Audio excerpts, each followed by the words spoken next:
किसी विद्युत अपघट्य को जलीय विलीन में घोलने पर उसका जो आयनन होता है उससे रिलेटेड एक आर्हेनियस का कॉन्सेप्ट है, उसको डिस्कस करते हैं, जिसे आर्हेनियस का आयनन सिद्धांत या विद्युत अपघटनीय वियोजन सिद्धांत कहा जाता है। कोई भी विद्युत अपघट्य को अगर एक्वस सॉल्यूशन में डालेंगे तो एक्वस सॉल्यूशन में क्या क्या प्रॉपर्टीज उससे डेवलप होने वाली है उसके बारे में आर्हेनियस के कुछ फैक्ट्स हैं, उन फैक्ट्स के बारे में जानते हैं। मान लो मैं एक पदार्थ, वो एग्जांपल ले लेता हूं। भी इस पदार्थ को जो कि एक अपघट्य है, विद्युत अपघट्य के लिए ही ये जो एक बी है ये एक विद्युत अपघट्य है। इस विद्युत अपघट्य को अगर आप जलीय विलीन में डालेंगे तो ये जल में जाकर के आवेशित कणों में उठ जाएगा।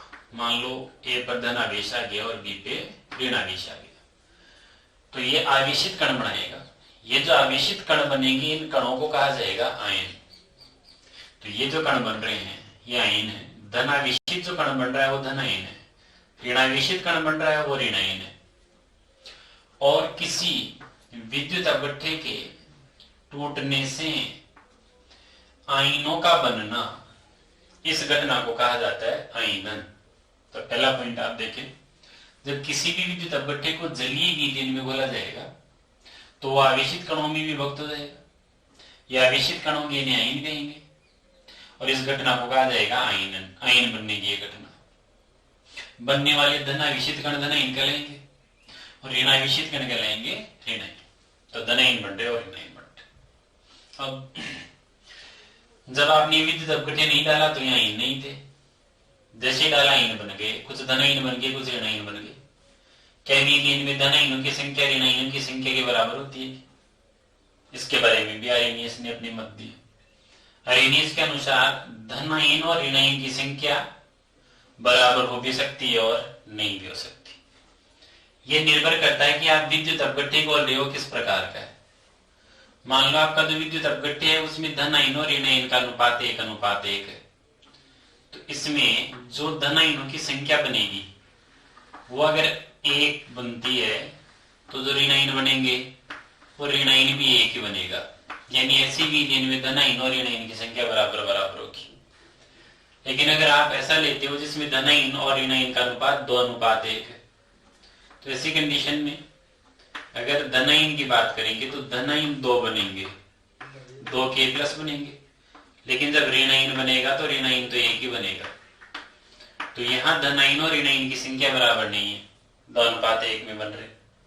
अगर आप ये LCl3 ले रहे हो, इस प्रकार का विद्युत अपघट्य ले रहे हो इसमें धन आयन और ऋण आयन में 1:3 का अनुपात है, तो इसमें धन आयन जब 1 बनता है तो फिर ऋण आयन जो बनेंगे वो ऋण आयन बन जाएंगे 3। तो यहाँ धन आयन और ऋण आयन की संख्या में 1:3 का अनुपात था। यहाँ धन आयन और ऋण आयन की संख्या में 2:1 और यहाँ 1:1। यहाँ धन आयन ऋण आयन के बराबर है, यहाँ धन आयन 2 गुणे हैं ऋण आयन से और यहाँ ऋण आयन 3 गुणे हैं किससे? धन आयन से। तो कोई जरूरी नहीं है कि विलीन में धन आयन और ऋण आयन की संख्या बराबर हो, लेकिन एक चीज कन्फर्म, जितना धन आवेश होगा उतना ही ऋण आवेश होगा। आयनों की संख्या बराबर हो या ना हो, लेकिन उन आयनों पर उपस्थित आवेश को अगर आप जोड़ लोगे टोटल को, आवेश बराबर होगा। मतलब इस विलीन में जितना धन आवेश है उतना ऋण आवेश होगा। तो धन आवेश और ऋण आवेश बराबर होने से विलीन उदासीन होगा। जैसे यहाँ आयन, धन आयन और ऋण आयन 1:1 है और उन पर आवेश भी 1:1 है, इसलिए आवेश हो गया बराबर। यहाँ धन आयन के कण 2 हैं, ऋण आयन का कण 1 है, इसलिए संख्या बराबर नहीं है आयनों की। लेकिन दोनों धन आयनों पर टोटल आवेश +2 है और एक ऋण आयन पर ही -2 है, तो टोटल आवेश बराबर है। इसमें जितना धन आवेश उतना ही ऋण आवेश है। ऐसे ही यहाँ भी कणों की संख्या बराबर नहीं है, लेकिन धन आवेश 3 है तो ऋण आवेश भी मिलकर के 3 ही है। इसलिए किसी विद्युत अपघट्य की विलीन में आवश्यक नहीं है कि धन आयनों की संख्या और ऋण आयनों की संख्या समान हो, परंतु यह सदैव आवश्यक है कि जितना धन आवेश है उतना ही ऋण आवेश हो, अर्थात विलीन सदैव विद्युत उदासीन होता है, इलेक्ट्रिकली न्यूट्रल होता है। क्लियर होगी ये चीज। अब इस विद्युत अपघटन ने टूट करके आयन बना दी। अगर ये प्रबल है तो ये पूरा का पूरा टूट के चला जाएगा, और अगर ये दुर्बल है तो फिर ये जो आयन बनाएगा उस अंश को हम आयनित अंश कहेंगे, ये जो नहीं बनाएगा वह अनायनित अंश होगा। एक स्थिति ऐसी आएगी कि इसके टूटने की दर और इन आयनों की वापस जुड़ करके अनायनित अंश बनाने की दोनों की स्पीड बराबर हो जाएगी, और दोनों की स्पीड बराबर हो जाएगी तो इसे हम कह देंगे आयनिक साम्य। और यहाँ जो आयनिक साम्य आएगा वो चूंकि साम्य है, इसलिए साम्य का द्रव्य अनुपाती क्रिया का नियम जो हम रासायनिक साम्य में पढ़ चुके हैं उसको यहाँ आप लागू कर पाओगे। तो थर्ड पॉइंट आप देखिए, अगर आपने दुर्बल विद्युत अपघट्य लिया है, वीक इलेक्ट्रोलाइट लिया है, तो ऐसे सॉल्यूशन में जो ये आयनित अंश है ये वाला और ये जो अनायनित अंश है ये वाला, इनके बीच में साम्य रहता है, और इस साम्य को आयनिक साम्य कहेंगे। ये आयनिक इक्विलिब्रियम होगा, जिसके बारे में पहले चर्चा कर चुका हूं। आयनिक साम्य और इसके बाद द्रव्य अनुपाती क्रिया का नियम आप लागू कर लोगे। ठीक इसी प्रकार से ये जो विलयन है, इस विलयन में चूंकि आयनों का निर्माण हो गया है, इसलिए यहाँ आयनों द्वारा विद्युत का प्रवाह किया जाएगा, इसलिए ये विद्युत का सुचालक होगा। जैसे अगर मैं यहाँ एक नेगेटिव आवेश वाली प्लेट लगा देता हूं, या एक मेटल की प्लेट है जिस पर नेगेटिव चार्ज है। नेगेटिव चार्ज का मतलब यहाँ वायर के थ्रू किसी भी सोर्स से इलेक्ट्रॉन आ रहे हैं, इलेक्ट्रॉन यहाँ एकत्रित हो गए, तो ये जो प्लेट है ये प्लेट हो गई ऋणावेशित। ऐसे ही एक और प्लेट हम यहाँ लगा लेते हैं। ये जो प्लेट है ये जिस सोर्स से जुड़ी हुई है वहां इलेक्ट्रॉन की डेफिशिएंसी, और इलेक्ट्रॉन की डेफिशिएंसी होने के कारण यहाँ इस प्लेट में से इलेक्ट्रॉन उस वायर के थ्रू उस डेफिशिएंट सेंटर पर चले गए, इसलिए यहाँ इलेक्ट्रॉनों की कमी हो गई, और यही इलेक्ट्रॉनों की कमी हो गई तो यहाँ जो चार्ज था वो चार्ज आ गया पॉजिटिव। तो एक नेगेटिव प्लेट हो गई और एक पॉजिटिव प्लेट हो गई। अगर आप एक्सटर्नल सोर्स से यहाँ पर इलेक्ट्रिक फील्ड अप्लाई करते हैं, बाह्य विद्युत क्षेत्र यहाँ अप्लाई करते हैं, तो क्या होगा, विलयन में जो धन आवेशित कण थे वो अपने से विपरीत आवेशित इलेक्ट्रोड की ओर गमन करना चालू करेंगे, ऋणावेशित इलेक्ट्रोड की ओर, और जो ऋणावेशित कण थे वो विपरीत आवेशित धन आवेशित इलेक्ट्रोड की ओर गमन करना चालू कर देंगे। तो ये विपरीत आवेशित इलेक्ट्रोड की ओर गमन करना चालू कर देते हैं।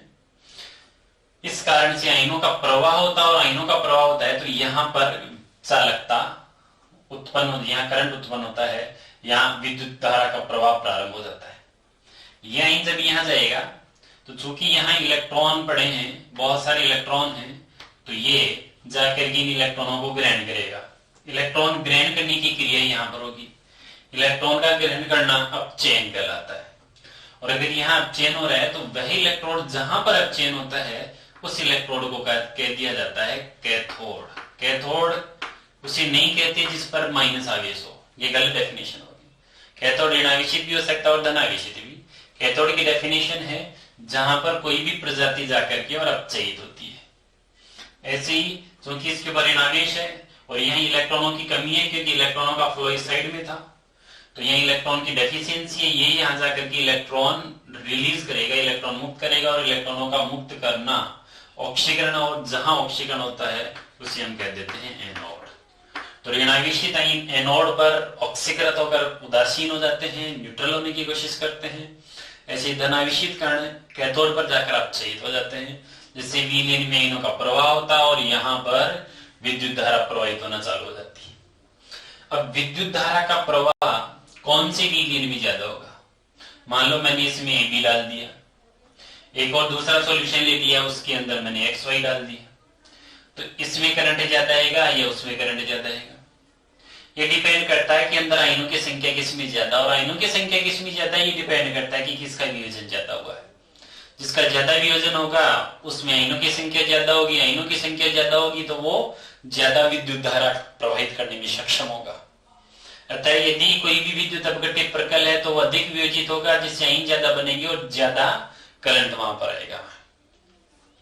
अगर मान लो ये जो दो विद्युत अपघट्य हम ले रहे थे दोनों ही प्रबल हो, यहां भी 100% टूट करके आयन बना रहा है, वो भी 100% टूट के बना रहा है, तो ऐसी स्थिति में मान लो इस विलियन में और उस विलियन में आयनों की संख्या समान हो जाए तो ऐसी स्थिति में वह विलियन जिसमें उपस्थित आयन ज्यादा तेजी से चलेंगे, जिनकी आयनिक गतिशीलता ज्यादा होगी, वहां करंट ज्यादा आएगा, वहां विद्युत धारा ज्यादा प्रवाहित होगी। तो ये आयनों की गतिशीलता पर पहले तो संख्या देखे, संख्या बराबर है तो फिर आप उसकी स्पीड देखें, और स्पीड उसकी ज्यादा होगी जिस आयन की साइज कम होगी, और विलियन में उस आयन की साइज कम होती है जिसका जल योजन कम होता है। तो ये सारे फैक्टर हम इलेक्ट्रोकेमिस्ट्री में और डिस्कस करने वाले हैं। मैं अभी इसको केवल एक सिंप्लीफाई करके जो सरफेस लेवल की बात हो वो मैंने की है। तो ये पॉइंट अपना क्लियर हो गया कि विलियन विद्युत का सुचालक होता है जिसमें विद्युत धारा का प्रवाह आयनों के कारण हो रहा है। धन आयन जो होते हैं ऋणावेशित इलेक्ट्रोड की ओर, धनावेशित इलेक्ट्रोड की ओर गति करेंगे, जिससे विलियन विद्युत का सुचालक बन जाएगा। विलियन की जो चालकता है वो एक तो आयनों की संख्या पर डिपेंड करेगी, जिसमें ज्यादा आयन होंगे उसमें ज्यादा विद्युत धारा प्रवाहित होगी, और आयनों की संख्या समान है तो फिर उनकी प्रकृति पर निर्भर करेगा।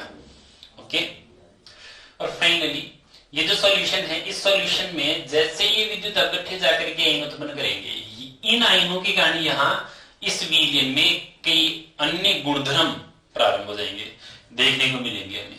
जैसे पहले इस विलियन में कोई करंट नहीं आ रहा था, लेकिन जैसे आपने विद्युत अपघट्य डाला, विद्युत धारा प्रवाहित हो गई, तो ये विलियन, ये जो चालकता है ये इन आयनों के कारण है। ऐसे ही अगर मैं इसमें कॉपर सल्फेट डाल देता हूं, कॉपर सल्फेट विलियन में वियोजित होगा, और वियोजित होकर के Cu+2 और SO4-2 बना रहा है। ये जो Cu+2 है इसके कारण ये सॉल्यूशन कलरफुल हो जाएगा, रंगीन हो जाएगा, नीले रंग का हो जाएगा। तो विलियन को रंग देते हैं तो ये आयन देंगे। विलियन की चालकता इसके कारण, बहुत सारी कोलिगेटिव प्रॉपर्टीज, अणुसंख्यिक गुणधर्म इन आयनों के कारण ही आ जाएंगे। अणुसंख्यिक गुणधर्म क्या है इसके लिए 12th में तो सॉल्यूशन चैप्टर, उसके बारे में आप और अलग से डिस्कशन करेंगे। तो यार इसका एक कॉन्सेप्ट था जो हमने सीख लिया कि कोई भी विद्युत अपघट्य अगर विलियन में डाला जाता है तो वो कौन कौन सी प्रॉपर्टीज वहां उत्पन्न कर देता है। दुर्बल विद्युत अपघट्यों के लिए वियोजन से संबंधित आर्हेनियस सिद्धांत समझने के पश्चात हम इसी अध्याय में अगले बिंदु की ओर बढ़ते हैं।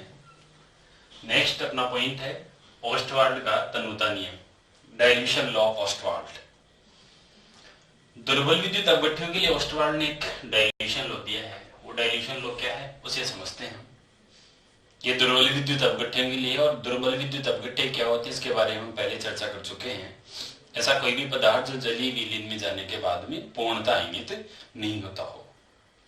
इसके लिए हम एग्जाम्पल लेते हैं दुर्बल विद्युत अपघट्य का, और वो एग्जाम्पल है AB। AB कोई यौगिक है जो दुर्बल विद्युत अपघट्य है, इसको पानी में घोला गया है, बस ये जलीय विलीन में घुलनशील है। जैसे आप इसे जल में घोलेंगे, ये जल में जाकर के आयनित होना प्रारंभ कर देगा, तो इसका वियोजन होगा, और इसके वियोजन से धन आयन का निर्माण होगा। मान लो A+ का निर्माण हो रहा है तो ये धन आयन है इसमें, और एक ऋण आयन का निर्माण होगा तो ये B- इसमें ऋण आयन है। तो ये पदार्थ जलीय विलीन में जाकर के वियोजित होना है, वियोजित होकर आयन बनाना है। लेकिन इसी दौरान ये आयन वापस से जुड़ करके अनायनित अंश वापस से AB का निर्माण भी करेंगे, तो ये प्रतिपविक्रिया भी इसके साथ में चलेगी। थोड़ी देर पश्चात में ये जो अग्रभिक्रिया की दर है यानी वियोजन की, और ये वापस से संयोजन, दोनों की दर बराबर हो जाएगी, और यह साम्य स्थापित हो जाएगा आयनित अंश और अनायनित अंश के मध्य। इस साम्य को आयनिक साम्य कहा जाएगा। अब इस आयनिक साम्य पर द्रव्य अनुपाती क्रिया का नियम हम लागू कर सकते हैं। ये बात हम आर्हेनियस सिद्धांत में सीख भी चुके हैं। तो मैं यहाँ द्रव्य अनुपाती क्रिया का नियम लागू करता हूं। इसके लिए हम ये मानते हैं कि प्रारंभ में, शुरुआत में AB जो हमने लिया है इसके C मोल, इसकी कंसेंट्रेशन कुछ भी हो सकती है, C मोल के 1 लीटर में घोल लिया मैंने। प्रारंभ में इसकी कोई भी मात्रा, इसके कोई भी कण उस जलीय विलीन में उपस्थित नहीं थे। अब साम्य पर कुछ समय पश्चात जब साम्य आ जाएगा तो साम्य पर हम क्या देखेंगे कि C के कुछ मोल वियोजित होकर के C में से कुछ मोल इस तरफ आ जाएंगे और आयन बन जाएंगे।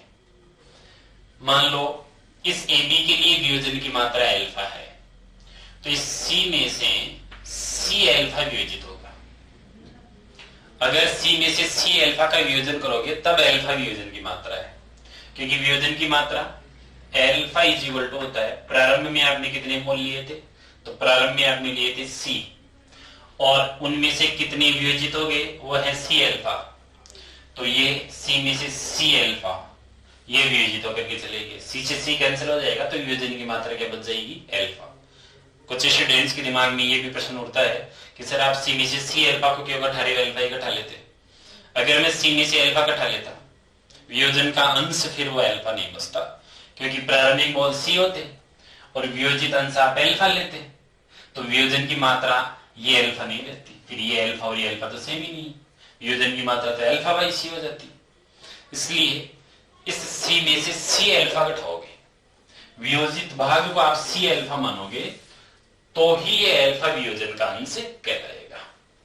तो सी में से सी अल्फा वियोजित हो गए, और जितना यहां वियोजित होगा उतना यहां बनेगा, तो ए प्लस के इसके विलीन में बचे हुए मोल हैं सी अल्फा, सी माइनस सी अल्फा मोल पर लीटर, इसके जो है वो सी अल्फा मोल पर लीटर है, और इसके भी सी अल्फा मोल पर लीटर है। तो साम्य अवस्था में विलीन में ए बी का बचा हुआ अंश सी माइनस सी अल्फा है, ए प्लस का सी अल्फा है और बी माइनस का सी अल्फा है। अब यहां पर साम्य पर द्रव्य अनुपाती क्रिया के नियम से हम क्या लिख सकते हैं, द्रव्य अनुपाती क्रिया नियम से हम लिख सकते हैं कि के इक्विलिब्रियम साम्य नियतांक, उत्पाद की कंसंट्रेशन, उत्पाद यहाँ सदैव आयन होंगे, उत्पाद की कंसंट्रेशन का गुणनफल, और यहाँ होगा रिएक्टेंट की कंसंट्रेशन का गुणन। साम्य पर ए प्लस की concentration at equilibrium, B minus की कंसंट्रेशन एट इक्विलिब्रियम और ए बी की concentration at equilibrium. Next solve करते हैं इसको। ए प्लस की कंसंट्रेशन इक्विलिब्रियम पर मैं सी अल्फा मान लेता हूं, बी माइनस की सी अल्फा जो हमने ऊपर डिस्कस किया है, और ये है सी माइनस सी अल्फा। अगर मैं यहाँ सी कॉमन ले लेता हूं तो ये 1 माइनस अल्फा हो जाता है, सी से हम सी कैंसिल कर देते हैं, तो हमारे पास जो ये इक्वेशन निकल करके आती है वो इक्वेशन आ जाएगी K equilibrium is equal to C alpha square divided by 1 minus alpha. ये हमारे पास एक समीकरण निकल करके आती है ऑस्टवाल्ड के तनुता नियम से। यहाँ के इक्विलिब्रियम साम्य का नियतांक, ये साम्य ए बी के आयनन का साम्य है, तो इसे हम आयनन स्थिरांक भी कह सकते हैं। इस दुर्बल विद्युत अवगठ्ठे का आयनन स्थिरांक है ये, इसे आप आयनन स्थिरांक कह सकते हैं, क्योंकि ये जो अभिक्रिया चल रही है आयनन है, तो ये आयनन स्थिरांक होगा। इसे ही वियोजन स्थिरांक भी कह सकते हो, क्योंकि यहाँ ये पदार्थ जो है ये वियोजित भी हो रहा है।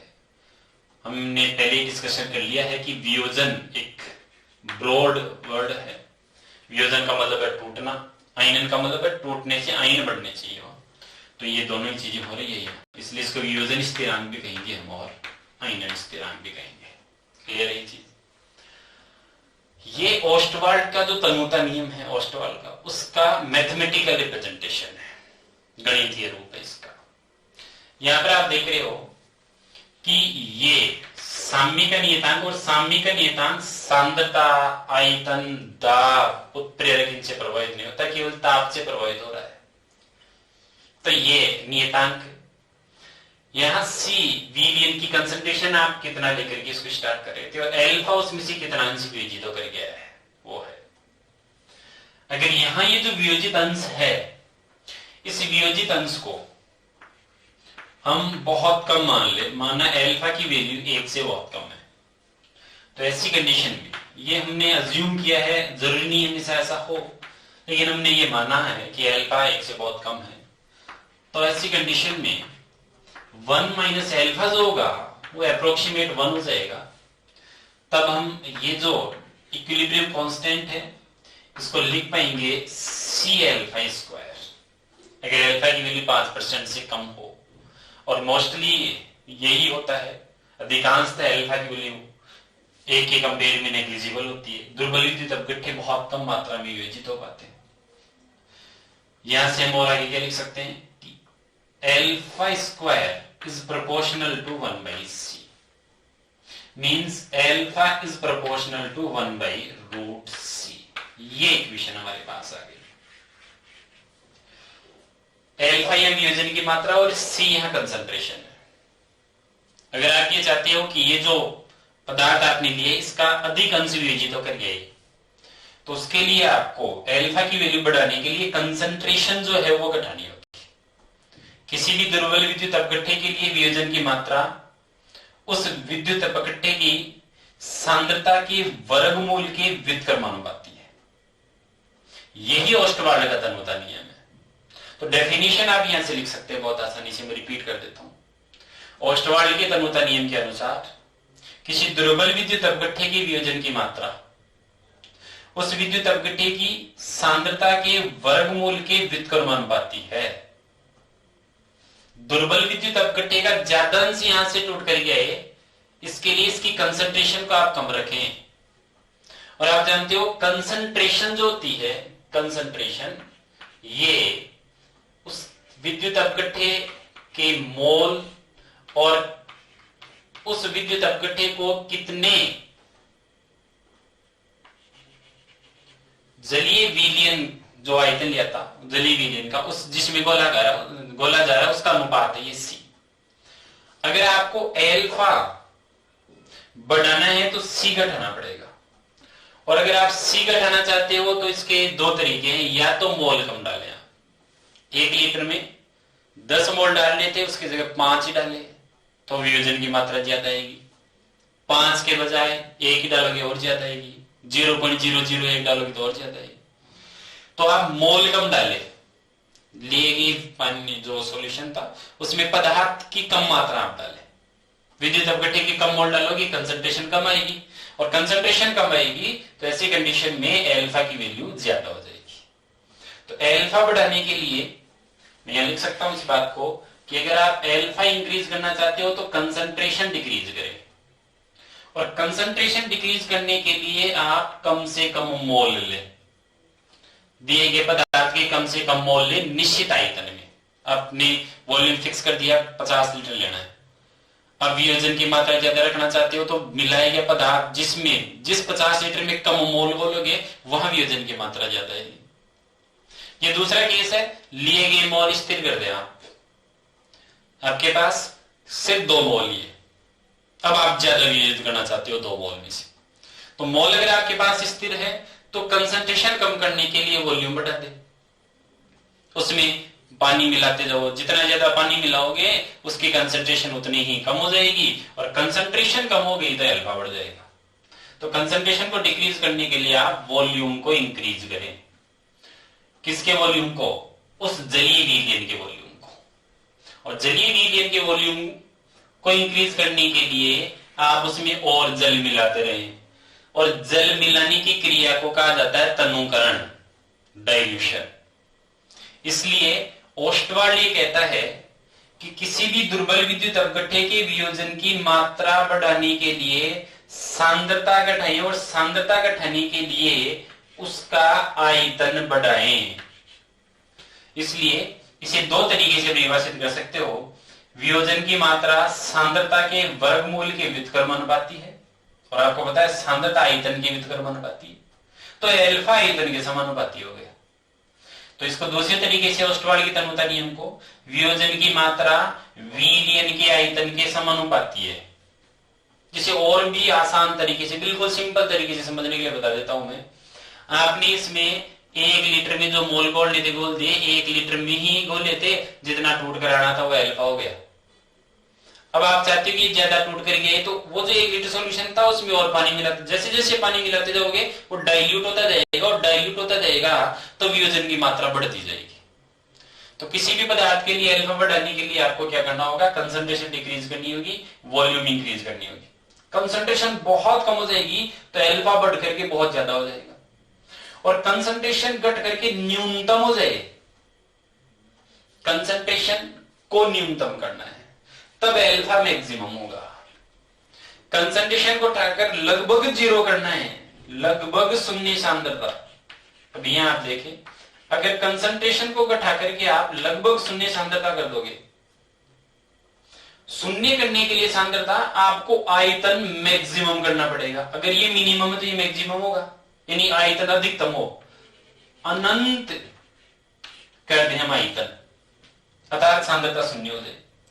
तो ये मैक्सिमम हो, यानी अनंत लीटर उसमें डाल रखा हूं, यानी ये मिनिमम हो, शून्य सांद्रता हो, तो ऐसी कंडीशन में ये मैक्सिमम होगा और एल्फा मैक्सिमम हो सकता है 1। ऐसी कंडीशन में ये जो एल्फा है इसकी वैल्यू 1 आएगी, और एल्फा की वैल्यू 1 आने का मतलब है प्रबल हो जाएगा वो। तो किसी भी दुर्बल विद्युत अपघट्य को प्रबल विद्युत अपघट्य बनाने का एक तरीका भी आप सीख चुके हैं। कोई भी विद्युत अपघट्य दुर्बल नहीं है। किस स्थिति में?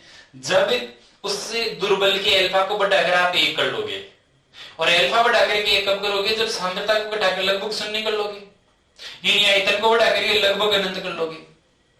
अर्थात अनंत तनुता पर या शून्य सांद्रता पर सभी विद्युत अपघट्यों के लिए एल्फा का मान इकाई प्राप्त होता है, अर्थात सभी दुर्बल विद्युत अपघट्य प्रबल विद्युत अपघट्य की तरह व्यवहार करते हैं। ये ओस्टवाल्ड का तनुता नियम है, ये अच्छे से आपको क्लियर कर दिया गया है। तो एल्फा आप इंक्रीज करना चाहते हो, दिए गए विद्युत अपघट्य को और ज्यादा अंश तोड़ना चाहते हो, तो उसका एक तरीका आपको बताया गया। इसके अलावा और भी कई तरीके हैं वियोजन की मात्रा बढ़ाने के, इस एल्फा को इंक्रीज करने के और भी कई तरीके हैं। ये पदार्थ और ज्यादा टूट कर इधर है, इसके और भी कई तरीके हैं। और वो कौन से फैक्टर वो यहाँ लिखे हुए हैं, वियोजन की मात्रा को प्रभावित करने वाले कारक। नंबर 1 हम डिस्कस कर चुके हैं, कंसंट्रेशन। सांद्रता तो जितनी कम होगी एल्फा उतना ज्यादा होगा, एल्फा ज्यादा होगा इसका मतलब वियोजन की मात्रा बढ़ जाएगी। तो सांद्रता बढ़ाने से वियोजन की मात्रा घटती है, और अगर सांद्रता घटा देंगे तो वियोजन की मात्रा बढ़ती है। ये यहां से क्लियर भी हो चुका है, यही ओस्टवाल्ड का तनुता नियम है। आप डेफिनेशन खुद लिख ले इस बात की, मैं रिपीट कर देता हूं। किसी भी दुर्बल विद्युत अपघट्य के वियोजन की मात्रा उसकी सांद्रता के वर्गमूल के व्युत्क्रमानुपाती होती है। ऐसे सेकंड है कंसंट्रेशन के बाद में टेम्परेचर। मान लो यहां ये सी मोल पर लिए थे, इसमें से सी एल्फा वियोजित होकर आ गया। आप चाहते हो कि मैं कंसंट्रेशन यही रखूं और ये ज्यादा टूट कर इधर आए, तो आप यहाँ का टेम्परेचर बढ़ा दे। जैसे आप टेम्परेचर बढ़ाओगे, इस विद्युत अपघट्य के अंदर ये जो आयन थे, इन आयनों के बीच का आकर्षण कमजोर हो जाएगा। ताप बढ़ाने से आयनों के बीच का जो अट्रैक्शन फोर्स था वो वीक हो जाएगा, और वीक हो जाएगा तो ये ज्यादा मात्रा में टूटेगा। तो सीधा सा मतलब क्या है, दूसरे फैक्टर को लिख देता हूं। टेम्परेचर जैसे आप इंक्रीज करोगे, टेम्परेचर इंक्रीज करने पर अंतर आयनिक आकर्षण, आयनों के मध्य लगने वाला जो आकर्षण है, ये अंतर आयनिक आकर्षण घट जाता है। और अगर ये घट जाएगा तो इसका सीधा सा मतलब है एल्फा बढ़ जाता है, एल्फा बढ़ जाएगा। तो टेम्परेचर बढ़ा करके आप एल्फा चेंज कर सकते हो। आपने सी चेंज नहीं किया, जैसे आपने टेम्परेचर बढ़ाया एल्फा चेंज हुआ, एल्फा चेंज हुआ तो के इक्विलिब्रियम चेंज हुआ। ताप बढ़ाने पर एल्फा बढ़ा, एल्फा बढ़ा तो के इक्विलिब्रियम 100% बढ़ा, और के इक्विलिब्रियम सामान्यतांक ताप से बढ़ता है कब? जब भी ऊष्माशोषी हो। तो ऐसे ये भी तय हो गया कि ये वियोजन भी गिरे थे तो ऊष्माशोषी थी ही ये। तो टेम्परेचर का इफेक्ट सीख लिया। थर्ड आप देखें विद्युत अपघट्य की प्रकृति। जो पदार्थ आप इसमें मिला रहे हो उसकी प्रकृति, वो वियोजित होना चाहता है या नहीं होना चाहता। अगर आपका विद्युत अपघट्य बहुत ज्यादा प्रबल है, अगर विद्युत अपघट्य प्रबल है तो फिर इसके लिए एल्फा की वैल्यू ज्यादा आएगी, और एल्फा लगभग 1 ही आएगा। और अगर ये दुर्बल है तो फिर एल्फा लगाएगा। दुर्बल के लिए alpha is always greater than 0 but less than 1। तो विद्युत अपघट्य आपने किस प्रकार का लिया इस पर भी डिपेंड करता है। फोर्थ, विद्युत अपघट्य सेम ले रखा है आपने, लेकिन विलायक बदल दिया, विलायक की प्रकृति। इसका भी बहुत ज्यादा रोल है। कैसे, इसको समझते हैं यहां पर हम। विलायक क्या करता है, इसका हाथों हाथ नोट भी करते जाए वीडियो को देखते समय। तो यहां विलायक की प्रकृति में देखें आप क्या है। जैसे आप किसी सॉल्यूशन में विद्युत अपघट्य को डालते हो विद्युत अपघट्टे में ऐसे विद्युत अपघट्टे जिनमें पहले से आयन हो, आयनिक ठोस हो, इनमें आयन, तो इनके बीच में आकर्षण है। जैसे आप इसको सॉल्यूशन में डालोगे तो ये जो प्लस वाला था और ये जो माइनस वाला था ये सॉल्यूशन में चले जाएंगे। अब क्या होगा, इनके बीच में आकर्षण है। ये जो जल है, ये कोई भी विलायक ले लिया आपने, जल या कुछ और भी ले सकते हो। यहां विलायकी अणु क्या करते हैं, इसके साथ आकर्षण करते हैं, और विलायकी अणु इसके साथ आकर्षण करके इस ए को अपनी ओर खींचने की कोशिश करते हैं। ऐसे ही विलायकी अणु इसके साथ भी आकर्षण करते हैं और इसके साथ आकर्षण करके इस बी को इस ए से दूर खींचने की कोशिश करते हैं। तो ये विलायकी अणु इन आयनों के साथ आकर्षण करके इन आयनों को विपरीत दिशा में खींचते हैं, जिनसे आयनों के बीच का आकर्षण बल, यहां जब ये गैसीय, इसके चारों ओर केवल गैस के अणु थे, गैसीय माध्यम में जो यौगिक पड़ा था उसकी तुलना में लीगेज में गया, तो गैसीय माध्यम में यह जो आकर्षण था उसकी तुलना में यहाँ के आकर्षण को ये कमजोर करने की कोशिश करते हैं। और किसी भी विलायक की आयनिक यौगिक में उपस्थित आयनों के मध्य के आकर्षण को कमजोर करने की जो पावर है, ये पावर इस विलायक की है कि इसको खींच करके, आयनों को खींच करके और इनके बीच के आकर्षण को खत्म कर रहा है।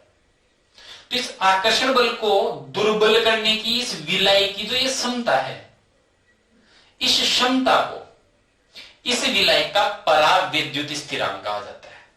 तो विलायक की प्रकृति में एक शब्द आपके पास आएगा जिसे हम कहते हैं पराविद्युत स्थिरांक, जिसे डाइलेक्ट्रिक कांस्टेंट कहा जाता है, एप्सिलॉन जिसको हम प्रदर्शित करते हैं। तो पराविद्युत स्थिरांक क्या है?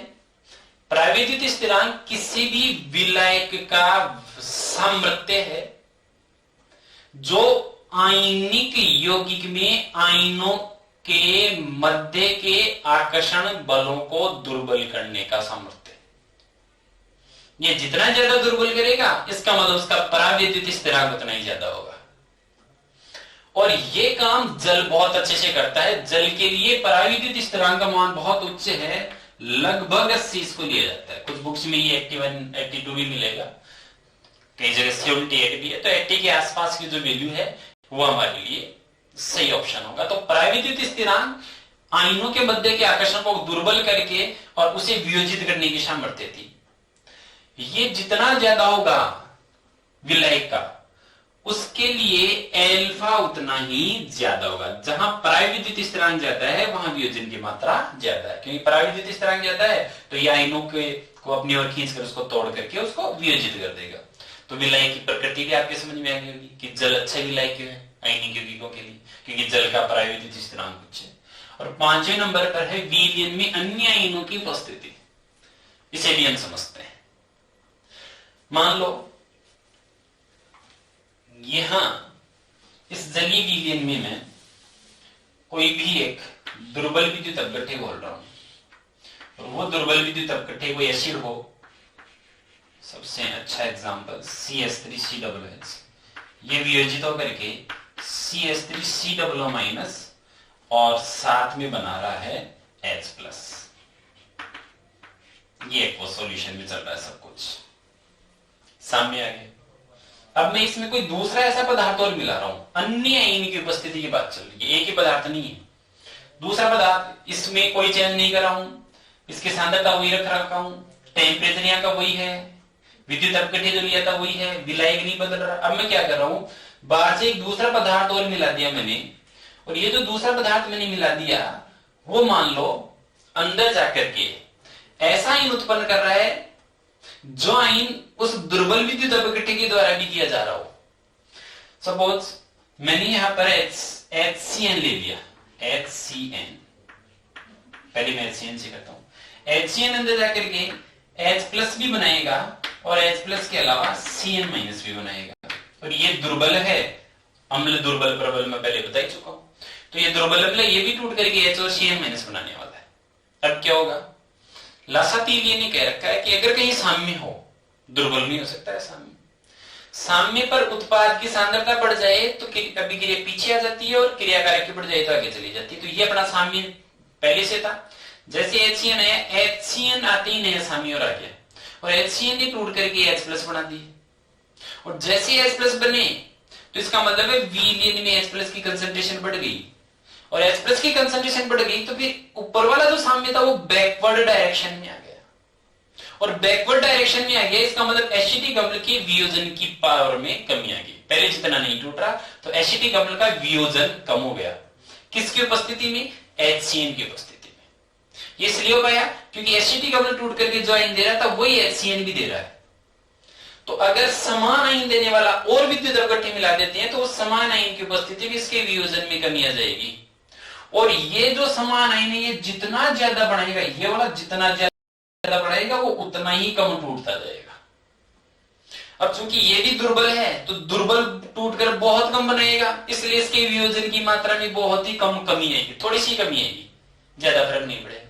अच्छा एक चीज और देख लो, अगर ये एसिटिक अम्ल नहीं होता तो HCN होता तो ये भी टूटकर CN और H प्लस बना रहा होता, सिर्फ HCN होता तो, और फिर इसमें मैं एसिटिक अम्ल डाल देता तो ये भी टूटकर H बनाता, और इस H को देख करके फिर ये पीछे आ जाता। इसका मतलब इसकी वियोजन की मात्रा कम हो गई इसके कारण, और इसकी वियोजन की मात्रा कम हो गई इसके कारण, दोनों में वियोजन की मात्रा कम हो गई। इसे समान आयन की उपस्थिति के कारण ये हो रहा है, इसलिए इसे सम आयन प्रभाव कहा जाता है। ये कॉमन आयन इफेक्ट है। समान आयन वाले विद्युत अपघट्टे की उपस्थिति में किसी दुर्बल विद्युत अपघट्टे के वियोजन की मात्रा में कमी आ जाना। दुर्बल विद्युत अपघट्टे पहले से कम टूटने लग जाएगा समान आयन की उपस्थिति में। अब ये भी दुर्बल है ये भी दुर्बल है तो दोनों ही कम टूटेंगे इसमें। अगर मैं यहां HCN की जगह HCN नहीं लेता और HCN की जगह HCl लेता तो HCl प्रबल है, टूट करके Cl माइनस बनाता और H प्लस बनाता, और अब इस स्थिति में ये प्रबल है तो बहुत सारे H प्लस देता, और बहुत सारे H प्लस देता तो उत्पाद बहुत ज्यादा बढ़ जाता, तो ये तेजी से पीछे आ जाता। इसका मतलब एसिटिक अम्ल के वियोजन की मात्रा में तेजी से कमी आती।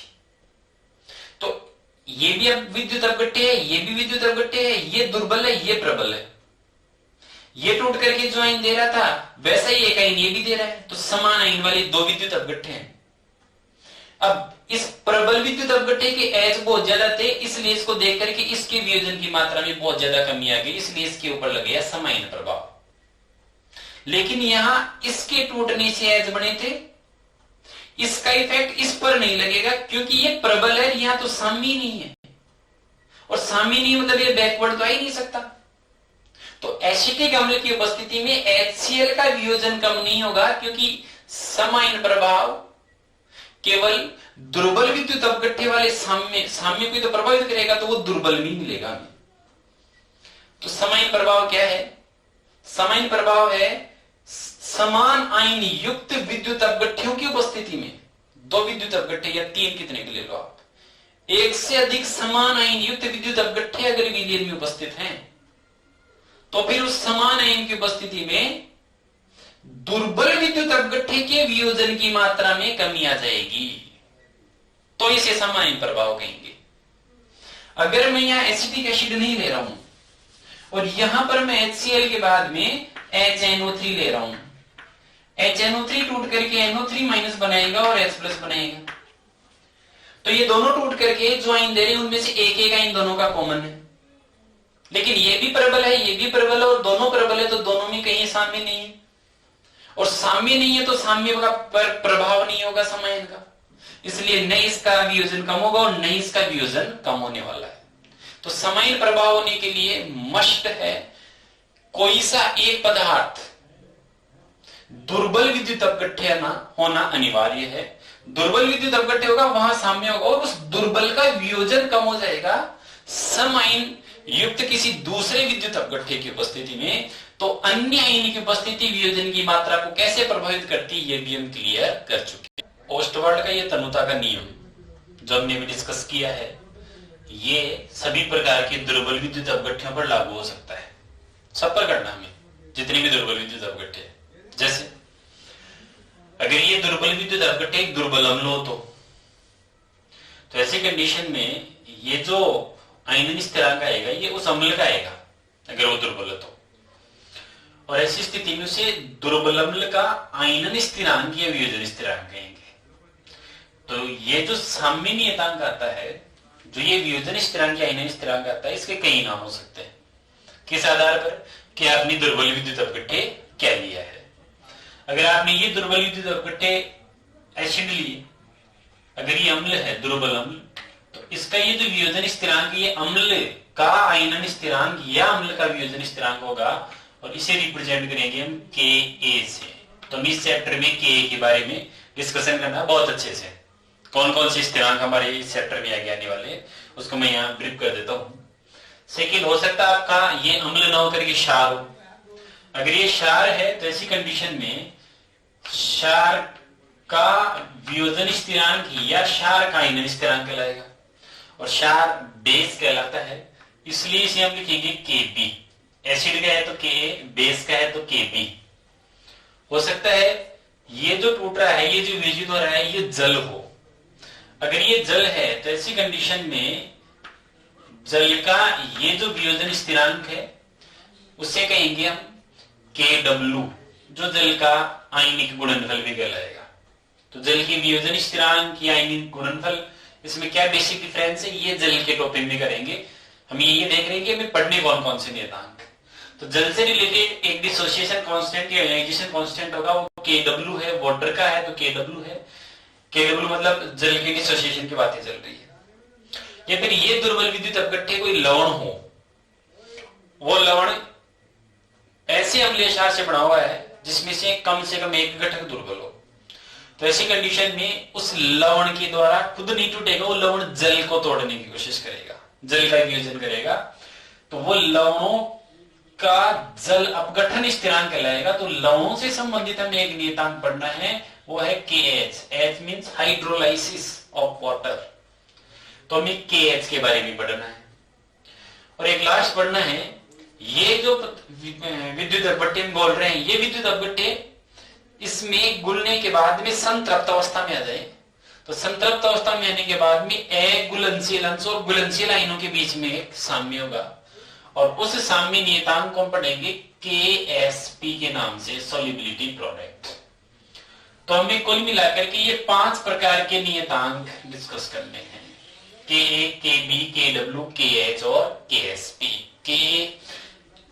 एसिड का डिसोसिएशन है, वहां जो साम्य है उसकी बात होगी। Kb बेस के वियोजन में आने वाला साम्य, Kw जल का वियोजन हो रहा होगा, वहां का साम्य, KH लवण जल को तोड़ रहा होगा, वहां उस साम्य का नियतांक होगा, और KSP सोल्युबिलिटी का प्रोडक्ट, या कोई विद्युत अपघट्य जो बोला गया है वो संतृप्त अवस्था प्राप्त कर लेगा, और उसके बाद में गुलेरिया अंश और नहीं गुलेरिया अंश के बीच का ये साम्य होगा, साम्य नियतांक होगा।